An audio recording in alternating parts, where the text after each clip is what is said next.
Olá! Vamos nós então com a nossa aula online do curso Como Ensinar Inteligência Emocional às Crianças. Nosso encontro é o encontro 3 e o nosso assunto de hoje é a aplicação prática da inteligência emocional com as crianças, né? Então, tem todas as possibilidades aí. Quem está na aula pode acompanhar os slides comigo. Quem está no online só assistindo um trechinho vai ficar com gostinho aí de quero mais, ver os slides. E aí vocês podem também depois se inscrever no curso. As aulas são gravadas, você pode pegar o curso todo com os slides todos também, né? Então, no módulo 3, a aplicação prática da inteligência emocional com as crianças. A gente já viu no módulo 1 noções básicas de inteligência emocional para entender o todo, né? No módulo 2, a inteligência emocional do educador. Então, a gente se conheceu um pouquinho mais com relação à inteligência emocional, a questão dos temperamentos. E agora, o módulo 3 é a aplicação prática da inteligência emocional com as crianças, que é o foco do curso mesmo, né? Então, ele é bem focado no que é o propósito do curso. Primeiro, a gente vai começar falando sobre a importância das emoções. Para que elas servem? Para que elas nos são úteis? Primeiro ponto, as emoções servem para a nossa sobrevivência. Então, as nossas emoções são um sofisticado sistema interno de orientação.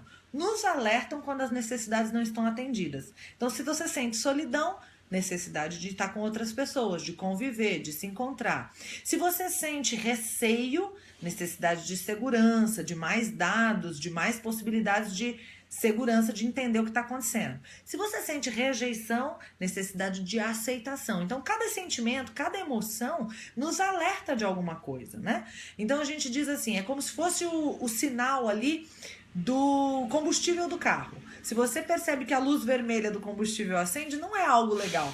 Mas imagina você viver sem essa luz vermelha para acender, ou seja, o combustível acabar e você só ficar sabendo porque acabou. Muito pior, né? É isso também que são as emoções. Se você sente medo, opa, alguma coisa não vai bem. Se você sente raiva, opa, algum limite aí foi invadido, né? Então a gente precisa entender o que está acontecendo para poder lidar com as emoções. Um outro papel importante, além desse de ser sobrevivência, né, é que a emoção ela serve para nos ajudar na tomada de decisão. Estudos mostram que quando as conexões emocionais de uma pessoa estão danificadas no cérebro, ela não consegue tomar nem mesmo as decisões mais simples. Por quê? Porque não sentirá nada sobre as suas escolhas.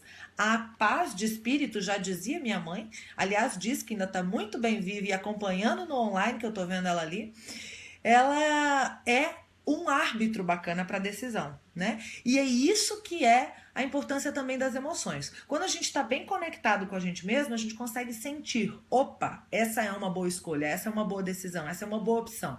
Quando a gente está desconectado, a gente tem mais dificuldade, acaba tomando decisões erradas, acaba tendo problemas, né? Então é bem interessante também essa questão das emoções. Então falamos duas coisas, a sobrevivência, de nos avisar o que é que não vai bem para a gente mudar alguma coisa, e a tomada de decisão, de sentir que tá bacana, que tá legal e que a gente então vai adiante, né? E é bem interessante. Tô adorando os comentários e as reações de vocês, tá? Tô vendo tudo. Continuem aí, mandem seus joinhas, os seus coraçõezinhos, que é bacana, muito bacana. É um feedback legal. Ajuste de limites é a terceira importância das emoções. Então, se eu tenho ali, né, as emoções, né, que a gente se sente incomodado com o comportamento de alguma pessoa, as emoções nos alertam. Na relação com o outro, aquilo que eu sinto, ele serve para ajustar os limites. Passou do limite, não foi legal, me deixou com raiva, me deixou com medo. Tudo isso serve, né, para isso. Se a gente aprende a confiar nas nossas emoções, ajustamos os limites necessários para proteger a nossa saúde física e mental. Então a gente precisa aprender a confiar na emoção para estabelecer os limites que a gente tem ali, né, com as outras pessoas. Isso é muito importante. Isso, adoro sinais vitais, e no online vocês me dão através das interações. Então eu realmente gosto muito do que vocês escrevem, do que vocês dizem, do que vocês apertam aí dos coraçõezinhos e dos joinhas. Isso são sinais vitais lindos para mim, que estou aqui de longe, sem saber direito quem está por aí. Muito bem. Outra importância interessante das emoções, né, é a comunicação. Nossas emoções ajudam-nos a comunicar com os outros. Se a gente for verbalmente hábil, juntamente com as expressões não verbais, a gente tem uma possibilidade muito maior de alcançar objetivos. Também nos ajudam a escutar e a entender o outro. Então, quanto mais a gente domina a emoção, mais a gente tem possibilidade de fazer a cara adequada daquilo que a gente quer alcançar. Isso ajuda muito, isso muda tudo. Além de fazer a cara adequada para dar peso para aquilo que a gente está falando, para dar o tom que a gente quer. Se a gente quer peso, é peso, se é leveza, se é humor, se é, né, o que a gente quer dar para aquilo que a gente está dizendo, a gente também aprende a ler o outro. Então a emoção é muito importante para isso, na comunicação. Quando a gente está conversando com o outro, a gente vai vendo a expressão dele. Se a gente está numa situação que a gente precisa convencer o outro de alguma coisa, a gente vai falando e cada argumento que a gente dá, a gente vai lendo no outro. Se o outro tiver receptivo, balançando a cabeça, com, né, cara de bem, concordando com aquilo que a gente está dizendo, a gente segue e passa a bola para ele. É hora de você dizer, e então, o que você acha? Se a pessoa ainda está com rugas nas testas, né? E a gente está ali complicando ainda a comunicação. Você está vendo que o argumento não está convencendo. Antes de perguntar, e aí, o que você acha? Você muda o argumento. Muitas vezes a gente usa, o argumento que convence a gente, quando na verdade a gente tem que usar o argumento que convence o outro. É muito interessante a gente cuidar das emoções nessa hora da comunicação. E isso nós estamos falando na educação emocional e usar a inteligência emocional para as crianças. Mas vale para todo mundo. Vale para o parceiro que a gente convive, vale para o filho, vale para o chefe, vale na empresa, vale em todos os lugares, né? Falando especificamente das crianças, né? Se você quer que as suas crianças se comportem, se você quer a conduta positiva das suas crianças, tem uma dica básica de inteligência emocional. Seja educado, lúdico, engraçado, feliz e respeitoso com elas.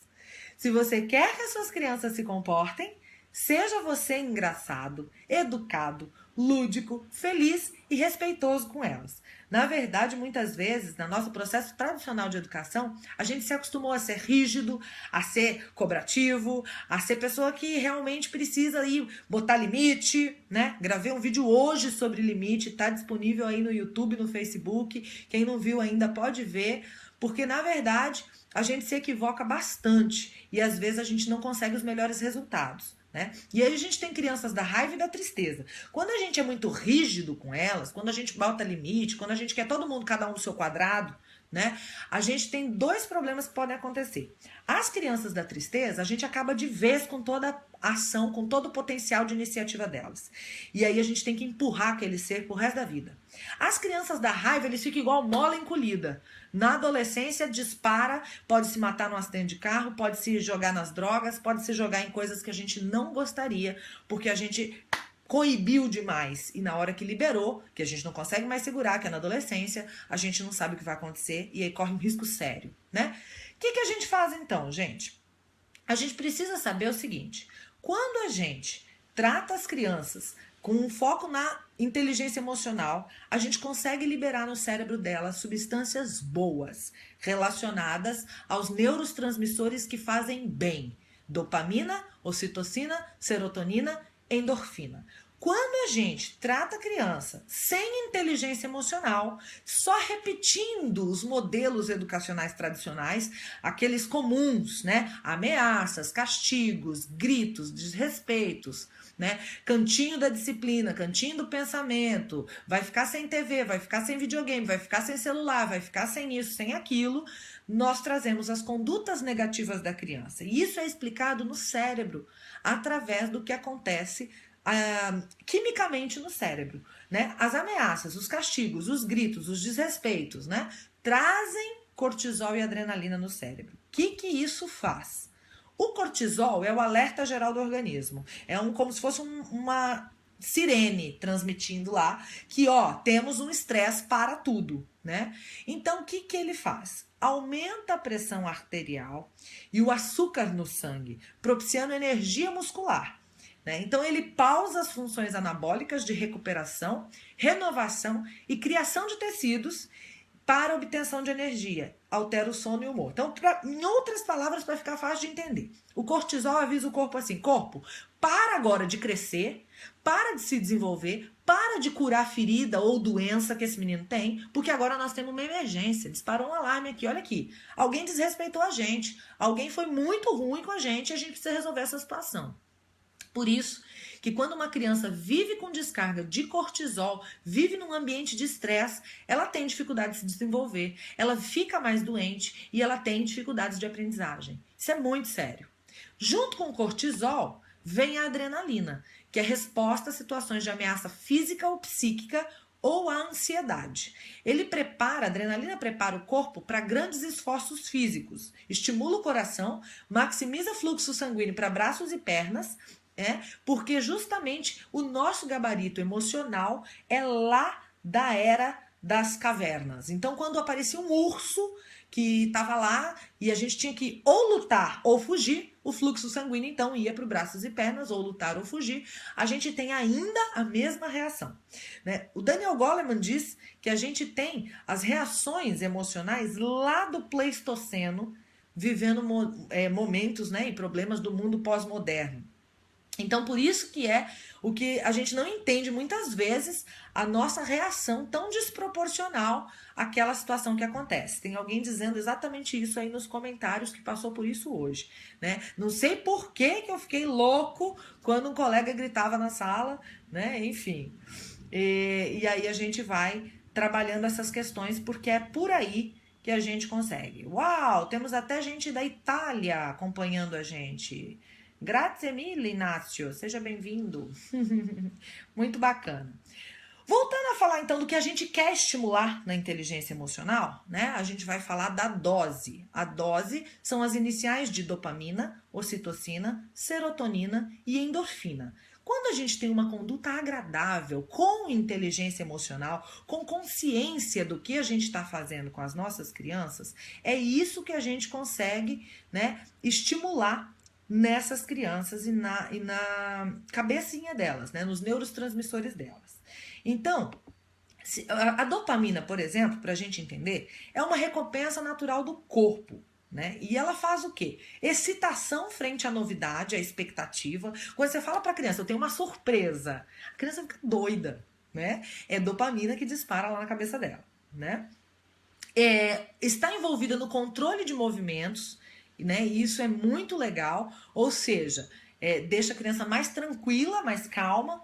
Também a dopamina está envolvida no aprendizado, porque ela é produzida no núcleo accumbens e é jogado diretamente aqui para o neocórtex, que é justamente onde a gente aprende, onde a gente analisa, onde a gente memoriza, onde estão os processos principais cognitivos. Né? Tem a ver também com o humor, com o controle das emoções, cognição e memória. Então, a dopamina é fantástica e a gente pode trazer para a educação com inteligência emocional. O fluxo sanguíneo coronário, ou seja, aqui do coração, né, ele se incrementa e também o consumo de oxigênio do miocárdio, né? Tem gente do Ceará, tem gente de Rondônia, muito bom essa possibilidade da gente estar em todos os lugares assim, né, com essa online é muito legal. Sejam bem-vindos. E aí, até tem uma conexão do mal de Parkinson, aquela doença que a gente tem tremores, né, com a escassez dopaminérgica, porque justamente a dopamina está associada ao controle dos movimentos. E também atua no controle do apetite. Ou seja, dopamina é uma delícia, gente, coisa linda. Como é que libera isso, gente? Isa, eu quero trabalhar a inteligência emocional da minha criança. Como é que eu libero dopamina na mente dela para que ela fique uma menina contida, um menino contido no sentido de feliz e bem satisfeita, né? Consigo mesma, com a vida, né? Tá lá, contatos familiares agradáveis. Ou seja, contatos familiares positivos, né? Contatos agradáveis com outras pessoas que não são da família, professores, educadores, né? Pessoas que estão por aí e que também são agradáveis, também libera dopamina. Contato com a natureza, tá aí a importância de levar sua criança para vida natural, para a vida do meio ambiente, para não ficar só nos ambientes fechados. Novidades, né? Então incrementa as possibilidades que você tem, né? Tem alguma novidade para contar? Prepara o ambiente. Eu tenho uma novidade, eu tenho um segredo, eu tenho uma surpresa. Dopamina, né? Presentes, e aí aprecie com moderação, porque a nossa sociedade está só liberando dopamina com presente, e a gente cria a sociedade louca do consumo que a gente tem vivido, que a gente tem visto, né? E jogos também liberam dopamina. Por isso que falam em gamificar a aula, né? Porque, obviamente, fica muito mais divertido quando você tem uma meta. O que é a dopamina através dos jogos, gente? O jogo estabelece para você uma meta. À medida que você atinge a meta, prazer, dopamina. Quem aí joga Candy Crush? Quem aí joga, né, um monte de coisa que tem de joguinhos novos aí e a gente sabe que libera dopamina. Quando tá numa fase difícil, não consegue passar, fica ali agoniado, né? E depois consegue, e aí tem aquela descarga de dopamina, né? Por isso que quando a gente fica tão viciadão nisso daí, a gente vai ao banheiro, esquece o celular, sai do banheiro, pega o celular e volta lá, não fica lá sem o celular, porque tá tão viciado na dopamina. Então tem que tomar cuidado para não virar realmente só o jogo e o presente a fonte da dopamina, né? O resto é muito bacana. A gente tem uma pergunta aqui de uma aluna, que é a Scarlett, que está fazendo o curso online agora, ao vivo, o curso todo, né? Comprou, pagou. Isso aí, fica a dica para quem está vendo só o trechinho da aula. Muito bom. E a Scarlett pergunta, Isa, quando você disse do cantinho do pensamento, ou de quando cortamos o computador e o celular por algum tempo, isso é errado quando tiramos isso da criança? Então, Scarlett, eu não gosto muito dos termos certo e errado, porque quem sou eu para dizer como é que cada um deve conduzir